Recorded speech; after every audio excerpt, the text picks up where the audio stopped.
ঠিক আছে, এখানে এবার খেয়াল করো এই অঙ্কটাকেও আমাদের কতটুকু ত্রিকোণমিতি করতে হবে। ঠিক আছে, ত্রিকোণমিতি কী করতে হবে, উপরে থাকবে sine x plus cos x divided by, এইখানে একটা জিনিস খেয়াল করো, অন আছে না, অনটা আমরা কি লিখতে পারি, sine square x plus cos square x লিখতে পারি না।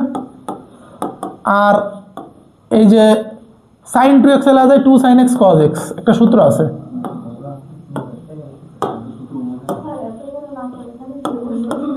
সাইন 2 এর সূত্র কি বলতো, 2 sin a into cos a। এই যে দেখো এই যে সূত্রটা, সাইন 2 এর সূত্র কি 2 sin a cos a, তাহলে সাইন 2x এর সূত্র কি আসবে 2 sin x cos x।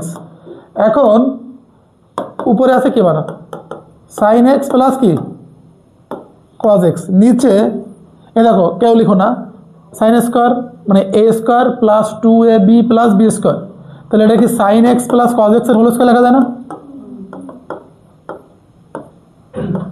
এই বোঝা গেছে না, বোঝা যায়নি? তাহলে এখন উপরে আছে কি আমার sine x plus cos x, নিচে স্কোয়ার রুটে কেটে যাবে না, এই স্কোয়ারটা রুটে কাটা বাদ, নিচে থাকবে কি sine x plus cos x থাকবে, উপরে এইটা উপরে যা নিচেও তাই, কাটাকাটি করলে কত হয়, অন হয়। তাহলে এবার লাগবে অতএব ডি বাই ডি এক্স, চলো কি অঙ্কটা চলো কি এক্স না, d by d x of on, আমরা কি অন্তরীকরণ করছি এখনো, করি না, এবার করতেছি, অনটা করলে কত আসবে 0, এটা অ্যান্সার আমাদের,